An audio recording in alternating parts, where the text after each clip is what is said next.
Hey, everybody, welcome to another episode of Butternomics. I'm your host, Brandon Butler, founder and CEO of Butter ATL. And today, we got another special guest in the studio. We've been trying to get this guy up in here for a minute, man. He's been Yes, busy. yes.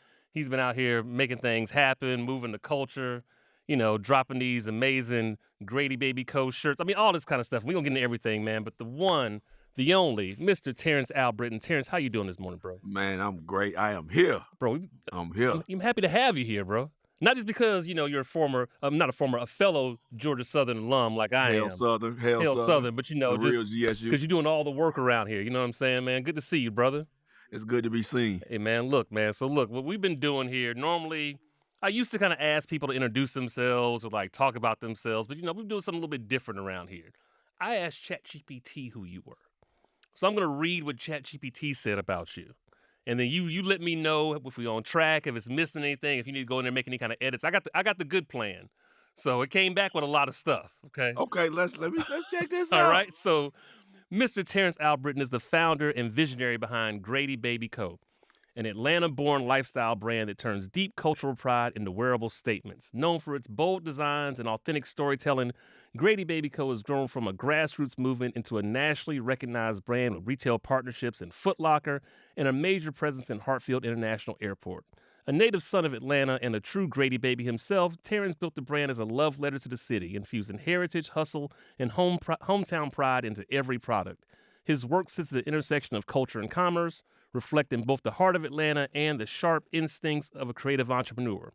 With 6 years of brand building under his belt and a mission bigger than clothes, Terrance is not just running a business, he's preserving a legacy and redefining what it means to represent Atlanta from the ground up. Man, I need to put that on the website. Right? You know what I'm saying? Wow. That's what it said about you, brother. All I typed in was who is Terrance Albritton from Atlanta. That's all I put in there. Man, That's what it came back with. it's kind of scary, but no, like that's it. Like he even knew I was a Grady baby. Like that's Yeah, man. You said it somewhere, someplace. You mentioned it, so it pulled all that stuff in. yeah, that's that's good, man. That's good. But no, man, I love the city. And as you even read, this was a opportunity to build something for my children. Mm-hmm. Because of course, by profession, my vocation, I'm a small business banker. But I realized, Brendan, and I've said before that no matter how good I am at banking, two things I can guarantee you. One, CEO probably never pay me enough to be his neighbor. And two, no matter how high I go up in the company, when I get ready to retire, I could not leave my role to my children. Mm-hmm. And so it became incumbent upon me when we think about generational wealth, not just leaving money, but leaving a economic engine that produced revenue that they can just take and it can live on beyond me. I think when the Bible talks about leaving an inheritance for your children's children, that's how you do it. You leave something that produces revenue that all they got to do is pretty much maintain. Yeah. And so that was the thought behind building a family brand and why I've resisted taking on partners. Absolutely. Now, for those that don't know, like, what's the spirit behind Grady Baby Co, and like, what does it represent to you? So Grady Baby Company and Apparel, we call it company and apparel Okay. because it's not just going to be apparel. Mm-hmm. It's going to be an offshoot of other things that we're going to get into. We started with apparel. So my background from Georgia Southern was printing management. Okay. And so my degree was in printing, and I worked in printing right after college up until technology kind of started to phase out some of the printing processes. And even at Georgia Southern, we had a class on screen printing Mm-hmm. where I learned how to print T-shirts. And I actually did some T-shirts while I was, in school. And so that was the brainchild behind it. And they said, hey, and it kind of started with my oldest daughter when she said, Dad, we need to do some shirts that say "We Full." Mm-hmm. They kind of play on the traffic. This is when she was attending North Carolina A&T, and she had came home from one weekend. And I was like, well, yeah, if we're gonna do it, we're not just gonna be a T-shirt. I don't want to be the T-shirt guy. Yeah. Like, we're gonna actually build a brand, and that kind of launched us. And the timing, man, couldn't have been better. It was when the Falcons was, when the Super Bowl was here in Atlanta. And that's when the We Full kind of went viral.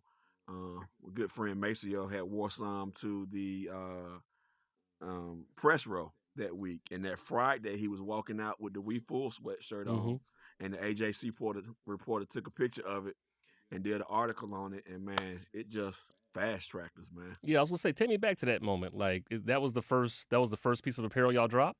Yes, well, the first piece of the apparel we dropped was the shirt I have on now. Okay. We just did the logo Okay. because we wanted to get the name and the branding out, and then we did the We Full. Mm-hmm.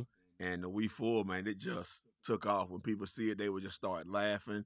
That was one of the ones that brought Foot Locker to us because they reached out to us about partnering. And so that shirt lives. Even when we try to move into other directions, that one shirt and hoodie always sell. And it's funny, it's the simplest design. I Mm-hmm. never forget when I had the thought of it. I still have the picture of the sticky note where I wrote it out the same way and texted and sent it to my graphic artist, Mm-hmm. and he mocked it up, and yeah, it has been our number one seller consistently. What's it been like seeing that on celebrities and just influencers and people all over the place? It's surreal and it's humbling, um, because like I had an idea of what it could be, Mm-hmm. but it was like God said, "Nah, bigger." And what I love about Atlanta, man, the celebrities and influencers from Atlanta who have supported us actually bought it out the store. Yeah. Didn't reach out, didn't say, "Hey, I'll can you send it to me or can you charge me to wear it?" You know, Luda got it out of the store and posted it on his own Instagram. CeeLo when Desmond Ritter was here with the Falcons. Mm-hmm. And it just truly has grown organically. Oh man, what's like? When's the moment you kind of realized with everything you've been working on, this was more than just an idea, right? But like it could actually be a brand. When I got a call from the HR department of my bank. How'd that go? It was an interesting conversation. That's when I realized like we have really like taken off here. Um, because it got to a point where there was so much media attention behind it Mm-hmm. where I had to like get approval Mm-hmm. to continue to do it, because they was like, "Hey, we got to decide here what you're doing because you're getting a lot of notoriety from it." I never forget I had a client call out of state, and I'm talking to him about business, and "Your name Terrance?" I was like, "Yes." He was like, "I know your voice." He was like, "You own a clothing company?" I was like, "Yeah." He was like, "Yeah, I'll follow your Instagram." And then that's when I was realizing, like, okay, yeah, Yeah. this thing is bigger than what I thought it could be. Sorry, I was getting like a strange phone call. Now, how did you take the name Grady Baby? Because I mean, we all know what a Grady Baby is. You're a Grady Baby. Again, that was a baby that was born at Grady Hospital here in Atlanta. It's kind of become a cultural thing. But like, how'd you take that into something commercial without like it losing its soul or feeling like it's sold out? Well, by being authentic to Atlanta and always still telling the story, Mm-hmm. that wasn't always a term of endearment to say you was a Grady baby. Yeah. But so much of our culture, we take things and we reframe it to make it work for us.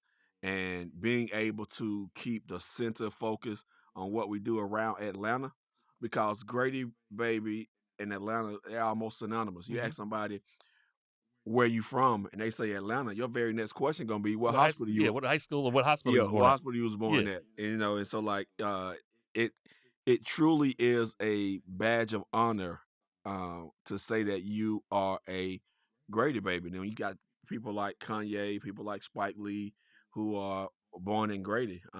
It's truly a badge of honor and represents the city. And is this just again, you're just come up with these ideas yourself? You're just inspired by things you see. Like, how do you even come up with the different ideas for the different types of stuff that y'all create? You know, the We Full idea was my oldest daughter, but most of our ideas come from my wife. Okay.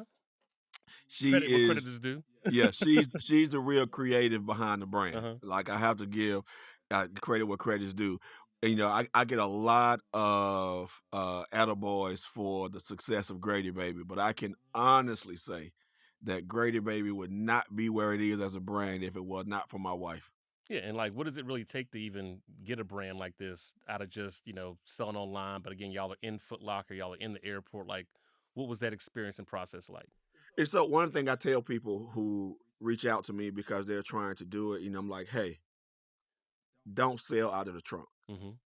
And I know that's not, novel for some people. I was like, because you don't want to be known as the t-shirt person. Yeah. You want to be known as a brand. And I never forget when I first started, people used to always be like, man, why you don't carry stuff with you?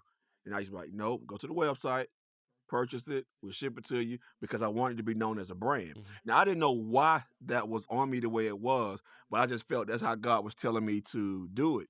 The very first thing Foot Locker asked for when they reached out were the analytics of my website to Mm-hmm. see who I was selling to, how I was selling, what was the average price, what geographies I was selling to. And because I was sending everybody to the website, all I had to do go in to Squarespace, go to analytics, print out all of that stuff and send it over. And so, but it was because of how we started that allowed us to be able to create the partnerships that we have. And then the same thing with the airport. They wanted to see what our numbers were, how we were selling, what products were selling, and based on those were how they selected their first round of products they wanted to put in their stores. Yeah, no, I think that speaks again of just like kind of starting with the end in mind. I think a lot of times, and people don't realize too when it comes to doing these deals with brands or even acquisitions, how many of these things fall apart because folks don't have the numbers and the analytics to like back stuff up. So to your point, even though you might not have realized or thought about it from that perspective, you were very intentional about saying, you know what, we're a brand. I ain't got none on me. You know what I mean? Like if you want one, go because I not only need the money, but I need those analytics because one day this is all gonna kind of come in handy, right? Right. And then If you see the Nike, if you see the CEO of Nike in the street, you're not gonna be like, "Hey man, you got those joints in the right. trunk." You gonna go to the store, and that was kind of like the mindset. Like, no, when you see me, no, yeah, I want you to support the brand, but I need you to go buy it. I need you to go make the purchase so I can register those numbers and I can show like, hey, here's what we're doing. Yeah. And those numbers help looking at how many people on your website, looking, what they're looking at. Then you got to have your retargeting ads to make sure the people who on your website that you have a way to reach back out to them and bring them back to the website. And so it was just learning all those things. The amount of money I was spending on advertising, amount of money I was spending on trying to gather all of that information Hmm. so I can better target what products and what areas to be able to sell to is immaterial. Yeah. Now you're in Foot Locker, you're in the airport, and I'm sure there's got to be a sense of pride. Not only when you walk around seeing people rocking it, even if you see it from a distance, right? Or I know that's happened to me with some of the Butter merch we have, right? I'll be out, I'll be like, oh man, I know that shirt. Or even like with the shoes we did with Adidas. Like I was at an event last week, and I was walking around, I see this, I was like, yo, I designed those shoes, and I'm sure you feel the same way. Like, what runs through your mind when you see your stuff in the wild? It is, man, I'm still in awe about it. Like, I can be walking somewhere and I see it and I'm like, me and my wife was out of the country and I saw somebody with a We Full t-shirt on. I was doing a wedding in St. Lucia Mm-hmm. and the guy walked out of his cabana and had on a We Full t-shirt. And I was just sitting there like, wow, Yeah. this was an idea we had in our house. And I think it's just wonderful for my children to be like, you see that label you cut out? Mm-hmm. My 14 and 15-year-old, that label you cut out is in the store. Yeah. When we all sat around and was talking about ideas for shirts, and now you can walk into a Foot Locker and you see that shirt, and it just changed now the way my children think about money and opportunity. Like my youngest daughter, she's 14, she texted me yesterday and said, "Hey, can I work this weekend? Cause she wants some money." Mm-hmm. And so it has changed even the way they view money as children because they realize like, hey, we got this business, and if I want some money, I can go work for my own business and get paid to do it. Yeah. And that's the other thing I try to tell parents who have family business. The reason your children don't want to be a part of your family business is because you make them feel like it's a chore. Mm-hmm. If you show them that they value, take their ideas, take their input, and you pay them, it makes them want to be a part of the business. Then they'll go from, okay, when dad and mom transition, like, who gonna get this? They start thinking Right. different. They want it, you know. And so it's been an amazing ride, man. And it's just beginning. No, I mean, and that's something I think a lot of people are dealing with right now too. There's this whole tidal wave folks getting ready to retire soon, and it's a big issue for a lot of these folks as they built these businesses up, and their kids don't want any parts of them Kids don't because want they it. probably, to your point, made it a chore, made them almost probably hate it to a certain extent. Or again, you build something up, your kids go to school, and they say, you know what, I don't want to come back and do this, right? But like actually having them be a part of it and feeling some ownership to it seems like that's what's going to keep them involved in some capacity. Again, way beyond you, right? Yeah, Brandon, that's where, being in banking comes in. You'll be amazed at right now in 2025 how many businesses that are thriving, that are multimillionaire businesses, that the owners are ready to transition Mm-hmm. and the children don't want to be a part of the business. Right. And most of it is our culture. I don't know why we view nepotism as a sin. That's how you get on in this country. Like, if you can start on third base, Right. why not? There's so many, because when I meet with them, there's so many people I meet, and the children are like, well, I want to get it on my own. Why? Why would you want to start at home and you're competing with someone who's starting on third? Right. If your parents have built the foundation, maybe you can be the one that take it to the next level. And so instilling that into my children and making them want to take over it and want to run it is key, and helping them understand I'm not working this hard just for me. Yeah, we're going to embrace nepotism. Mm-hmm. I want you to be able to open doors by saying that your last name is Albritton. Yeah. And them being like, oh, Terrance Albritton, your dad? Yeah, let me let you into this door without you having to sit in and wait in line like everybody else. I want you to appreciate the groundwork that I'm laying because I'm not doing it all for me. And so, but it comes with, making them be in a part of the conversation, Mm-hmm. making them be in some of those lawyers' meetings, sitting down with them and talking to them about the details of the legal battle that we were in, why it happened, how it was resolved, making them feel a part of it. And so when we have those in stores with Foot Locker, having them come out when people want to take a picture, pulling them into Yeah. it and saying, hey, we are all owners. Anytime I speak about it, I always say, hey, we got 5 owners. We all own it equally. It's all our input because I'm making them understand that, hey, this is going to be a good thing for you. Yeah. And like how much of that came from just your experience in banking and again, just seeing people do it that don't necessarily look like us probably, but just understanding like how they actually run businesses and build businesses and making sure you instill that. It definitely came from that. I watched how they're on their third or fourth generation of ownership. Yeah. And so a lot of people are familiar with Coca-Cola, but don't understand that Coca-Cola don't technically own some of the bottling Right. plants. And so the first time I went and viewed the new bottling plant when they first put it down here off South Fulton, Mm-hmm. and I'm walking through with the people who run it, and it's like, yeah, it started with our great great granddad, and he was doing it in a carriage, and then it went to Mm-hmm. the son, and then the wife's son, and I'm like, you got generations running this business that has kept all of that money in the family, and it's like that is the goal. Yeah. And then you start talking to them. How did you make them even want to be a part of the business? How did you make them want to be like, hey, I want to run this one day? Mm-hmm. And it's by involving them in early and paying them and not making it feel like a chore. Can I just ask kind of an aside question too, Sure. especially because I don't think people really understand like these folks got money. And these folks got a lot of money. Like we talk about generational wealth and we talk about just the importance of it starting, especially like in the black culture and everything. But like, can you just maybe give some context to like, no, I need y'all to really understand like how far we potentially are behind as it relates to just some of these other groups and just the wealth they've amassed over generations.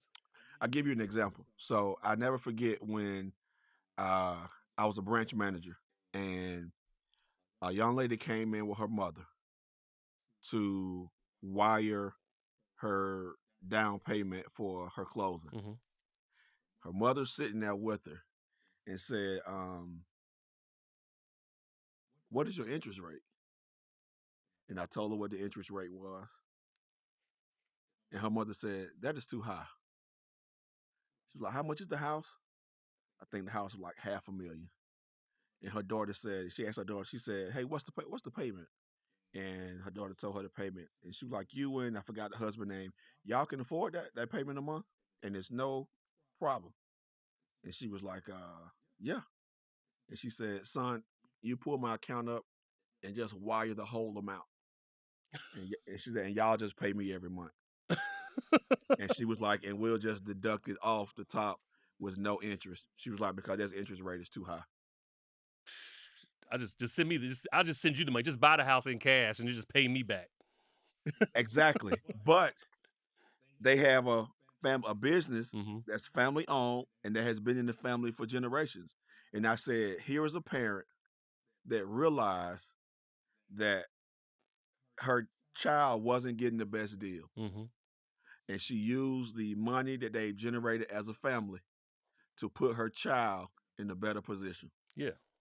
And that's when I realized that's what I have to do. Now here's the other caveat that I've seen. There's no point in leaving your children financial assets, liquid assets, fixed assets, if you don't properly teach them. Right. Point in case, I had a young lady. You ever heard those stories, Brandon, when people found out, like, hey, I had a distant relative I never met and had all this money? Mm-hmm. Lawyer reached out, said, hey, on your dad's side, you had a great aunt. She passed, and there's like 25 million that just been sitting there that you're now heir to. They're like, we'll do all the paperwork. We just want 5% of it. Cool. She come in. She said, hey, I want to buy a house. She said, by the time I'm finished, I have 20 million. She comes in, show me the paperwork. The house is 10 million. I said, we're not allowing you to buy a $10 million house. Right. No, it was regular 14. I'm getting a deal. Like, no. Do you even know what it's gonna cost To you maintain it and to maintain it? taxes, And I'm all that like, stuff. and I had my wealth advisor, and he was like, look, I'm not telling you not to spend money. Take $1 million, blow it. He was like, I can show you how we can take this money and it will generate. I think at the time, he was like, it was gonna generate for her like 12 grand a month. Mm-hmm. And he was like, now your money won't grow, but you'll be able to live off the interest. Yeah. And this is how much. And he was like, and I'm gonna tell you how I know you can live off that interest, because you're doing it now. And he was like, what can you do in a $1 million house that you can't, you can't do in this 14 million? And we finally told her, hey, we're not the company for you, because we're not in good faith. We can't let you do that. And in that moment, I also realized, okay, so it's not just good enough to leave the money, you have to leave the education. Right. And so my 14 and 15-year-old have E-Trade accounts. They have a basic understanding of the stock market. And so, like, when we fly and say, hey, why do we fly Delta? Because we own stock. Mm-hmm. Why do we have iPhones? Because we own stock in Apple. Like, I drill it in their head. Yeah. On my life insurance policies, I have the name of the financial advisor who they have to call. Mm-hmm. I've told the financial advisor, if I go first, you call my wife. Both of us go first, this is who you call. I told my close friends, I said, hey man, something happened to me. Give the wife a week to grieve, and I want y'all to say, hey, Terrance wanted you to meet with a financial advisor, Mm-hmm. because I want to make sure that I give from the grave and it lasts. And so you got to make all those decisions now. Yeah. Putting the house in the trust and using, because I got multiple policies, using one of the policies, putting that in trust and allowing that policy to take care of all the needs for the house. And so now between my 3 kids, hey, there's always gonna be a house in the family. Yeah. All 3 of y'all gotta decide is, are all 3 of y'all gonna live in it? Or are y'all gonna rent it out and y'all split the money every month? You ain't gonna have to worry about maintenance, taxes, or nothing, because one of my insurance policies is gonna be there to make sure the house taken care of. So now I can die and go on to heaven knowing that as long as Aubrey is alive, Aubrey always have a place to stay. See, man, that's what it's about. I've had a trust attorney in here explaining this kind of stuff, and again, man, that's how you get it. And that's why I asked that question, is because I just don't think people fully realize. Like I always tell people, well, these folks got money out here, and y'all playing like Money. And money. here's the thing: the lady that came in and wired that, if you saw her on the street Right. and you saw the car she drove, you would not think that she had the money that she had. Mm-hmm. And the other part of it is, I bank a lot of entertainers and I've banked a lot of athletes over the time in the years. And you'll be amazed at how multi-million-dollar athletes struggle during the off season. Oh, I believe it. Like, struggle They got a lot of during stuff the to off maintain, season. man. They living paycheck to paycheck too. They only get that paycheck. Football, they get that paycheck 18 weeks out of the year. Mm-hmm. which means them other weeks, you got to figure it out. And most people may say, hey, if your mortgage is this, this, and this, then you make enough during the season to do it. I'm like, yeah, but you got to have that mindset Right. to be able to do it. And so it just shows me that giving them that amount of money without the education is tantamount to giving a 5-year-old keys to your car and just letting them take off. Oh man, this is deep, man. I love this. Now, I got to ask, because you kind of mentioned it. We don't have to get all the way into it, but I know you were kind of in the trenches for a little bit. With an organization out here around the business, Yes, and everybody know because we got tagged that yes, we were in a lawsuit with Grady Hospital over the name Grady Baby yes, that I legally trademarked, and we worked it out. yeah, okay, that's what I was gonna ask. I We know worked without it getting out. to the legal stuff, Yeah, like y'all worked it out.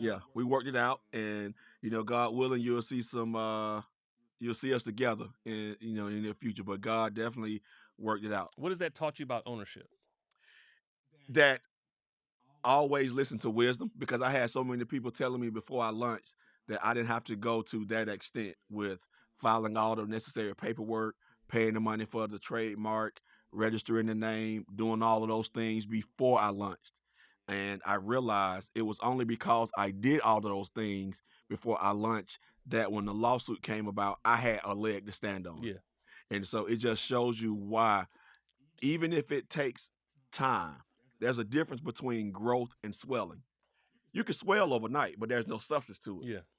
True growth takes time, and you got to ask yourself, do you want to swell or do you want to grow? And I wanted to grow, and so I knew it was going to take time and making sure that foundation was laid long enough. And when you think about the Burj Khalifa, which is the largest building in the world, it took them just a year to lay the foundation. Mm-hmm. Why? Because they knew what they was building. Yeah. And so if we take the time and lay the foundation, the amount of foundation you lay determines the strength of your building. And so you get to decide how how much you want to grow and how much you want to build based on how much foundation that you lay. No, I love that, man. I talk to people, especially doing businesses all the time, and I tell them it's like, yo, like you wouldn't build a house without a blueprint. And so many people want to just start running, and I understand there's an element of just kind of getting stuff out there, but I tell them it's like, if you just think about that for a second, right? Like, you can build a house without a blueprint. It's going to be very expensive because you're going to be figuring this stuff out. To your point, laying those foundations and figuring out the right things you need to focus on early on helps you kind of, again, like, but helps you go fast. The example I always kind of give is, when you think about a space shuttle, right? Bro, they got to check that thing, double check it, triple check it, quadruple. And the reason why is because when they light that rocket, that thing is not turned. It's only going one direction, and it's going that direction fast. And again, like the faster something is moving, you don't have time to go course correct, right? You know what I mean? So that's why they do all that. And it sounds like it was kind of a very similar situation with you. Yeah, I didn't want to be out here trying to change tires on a vehicle going downhill. Right. So it's like, let me, and then being in business, so part of my job and my vocation is to help business owners work on the business as opposed to in the business. And because I think a lot of times we equate the level of hard work in the business as what we need to be doing. Like, no, you need to be working on your business. If you build a system right, that system should run without you. Yeah. If it can't run without you, then you got a failed system. Right. And that system and that business is only going to grow as far as you can take it. Well, as you get older, you can't move. You might have to move from DB to free safety, you know, or you might have to move up to the booth, Right. But if you don't build the system right, it's always going to be dependent upon you, and it will only grow to the level of your ability, Mm-hmm. which at some point is going to top out. What's been the hardest thing about building this business? Getting the grace from customers that other businesses get. I hear you. Yep, Speak on my policy say 14 days, but you got to realize that we are the manufacturer, we the designer, we're the shipping and receiving, we're the packaging, we're the logistics. And sometimes things just don't work out. We may drop a design and it take off faster than what we thought, so sometimes it may come a little behind. Like, I've had people like file a dispute on the 15th day. it. Right. Like, come on, man. Or, if we mess the order up, I tell them, hey, keep it. apologize. We sent you the wrong thing. We'll, send out the right thing. And like, I'm never ordering with you again. This is why we hate black business. Like, man, how many times have McDonald's butchered your order? Right. And you still ain't wrote a letter to the CEO or nobody. You didn't talk to the manager at the stuff. No, you just go and you go back the next day. So like, give the same grace. And then the other part of it is I didn't realize until this how much running a business you run it out of your front pocket until you're profitable. Yeah. It is around you. And then the other part is strangers will make you rich. That's the part right there.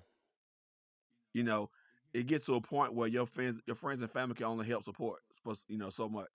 And I have to tell people, the manufacturer is not giving me a free shirt. Mm-hmm.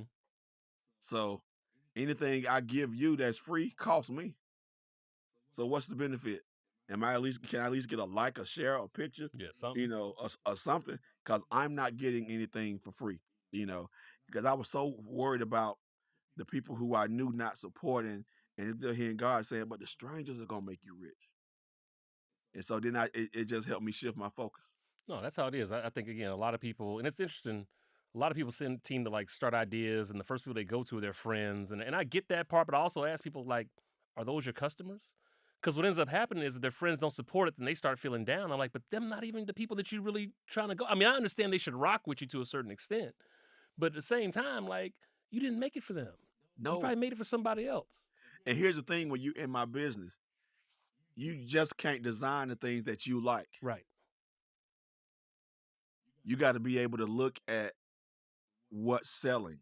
You got to look at the advertisements from Foot Locker and Nike about the shoes that's getting ready to come out, and make sure you're dropping things in those same color combos.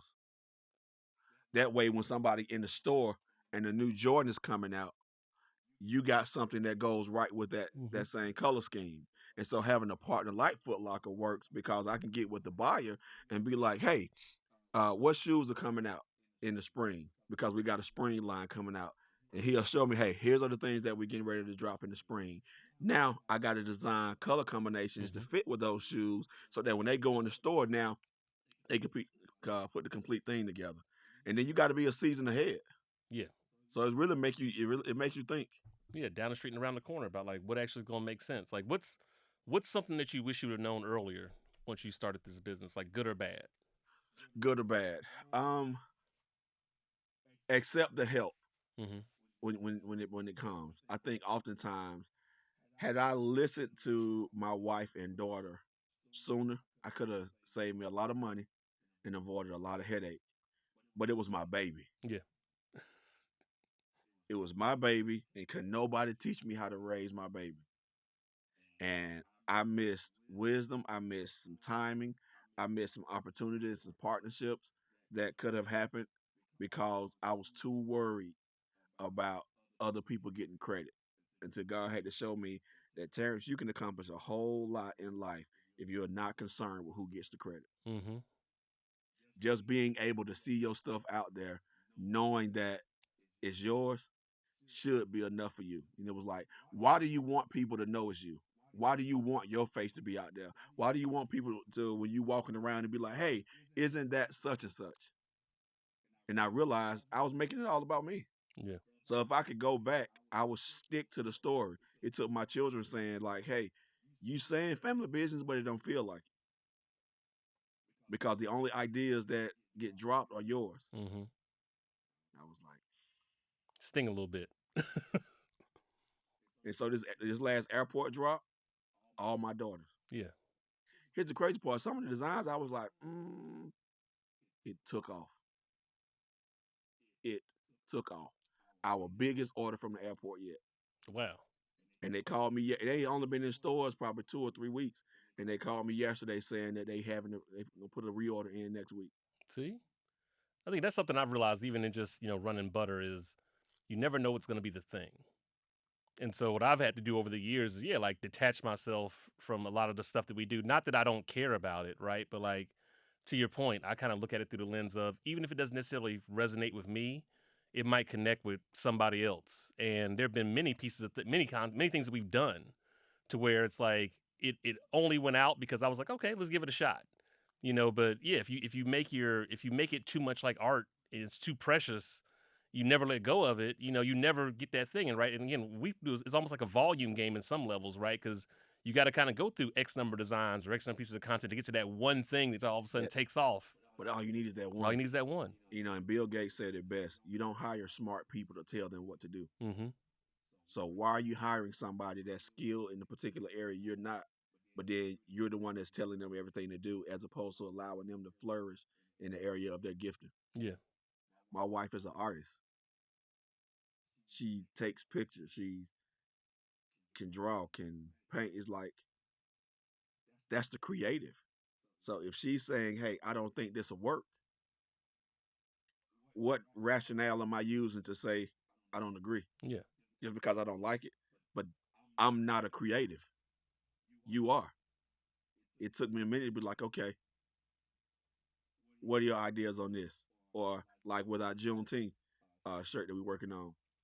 I said, hey, she said, we need the Juneteenth shirt. I said, okay, cool. Give me your ideas. And I'll send it to the graphic artists and have them create your idea. The piece up, hand down. Mm-hmm. We went through probably 6 iterations of that. It took us 2 years for her to finally get a design that she felt was good. And we sold over 100 of them within the first 2 weeks. Mm-hmm. But it took me being able to realize, like, hey, this is the area you're strongest at. We're a team.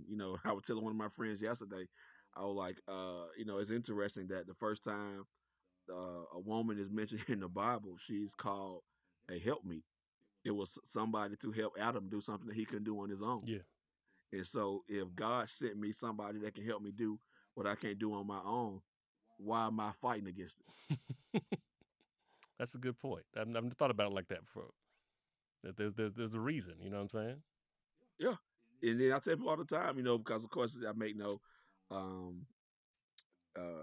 bones about being a person of faith. But I tell people all the time, I was like, you have to realize it was God's idea to make her. Mm-hmm. God looked at Adam and said, hey, it's not good for you to be alone. You need somebody to help you. And so when you think about it, I'm like, okay, I'm married with a wife that has my back and support, and she's a natural creative. That's my helpmeet. Okay, I need to listen. Okay, let's change seats. Yeah. Let me focus on the numbers, the logistics, the shipping, and that part of it, because that's the part I'm good at.